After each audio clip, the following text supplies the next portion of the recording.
So we got some message saying that data is loaded from the database, and this is the information you have here. No, cache will always be maintained on the server only. This is server-side caching, Suresh. As a result, what happens is this particular cache will be maintained at the server. By default, for any ASP.NET form that you're going to use it, what happens is it will be implicitly setting a cache at the client system. You don't have to specifically do anything. And whatever we are discussing from past 3 classes or three sessions are server-side caching. So that once a cache has been set for one particular user, then what happens is the content of that particular cache will be given as a response for any number of users and all. So I just click on refresh.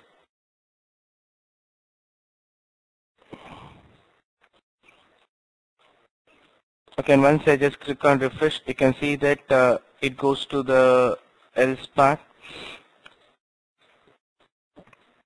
and the data is binded, and you get a message called as data is loaded from the cache. When I try to refresh it any number of times, you can just observe it. It goes for this particular thing, binds the data, and I get a message called as data is loaded from the cache. So now what I try to do is, this time, before I just try to refresh the content, I would like to go to the database. Okay, and I'm just trying to go to the database what we have created. The tables, the products, I would like to do some kind of small modification on the products.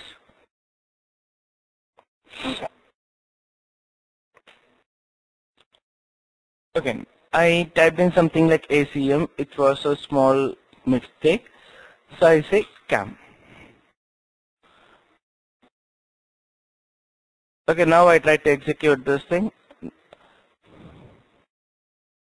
This has been updated for us, and once this particular thing has been updated, now what I try to do is, once again, let me just try to click on refresh.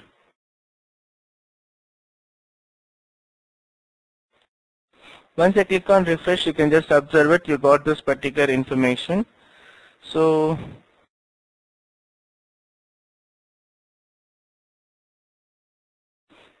it goes to this particular data view cache, trying to read the information, and I'm just checking for the condition.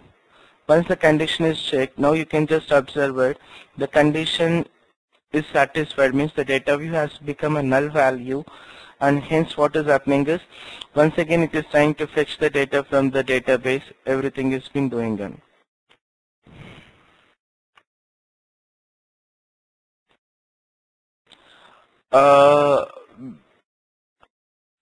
SQL data source, if you remember, Karthik, I just given a clear note saying that whenever we use a SQL data source, then implicitly the caching has been set for you. We don't have to explicitly set a SQL cache dependency when you use SQL data source. It has a capability of setting the cache implicitly. Explicitly, we don't have to do anything. Welcome, Karthik. Now let's try to continue. This is how you're going to get it. Always you get updated information only when you try to use a SQL cache dependency now. So these are the different ways where you can able to set the cache for our content. So what is the advantage you're going to get? That if you just observe the message, you're getting the data from the database. The above messages and the button which I just used it here, it's for our information sake what exactly is happening at the server end and all.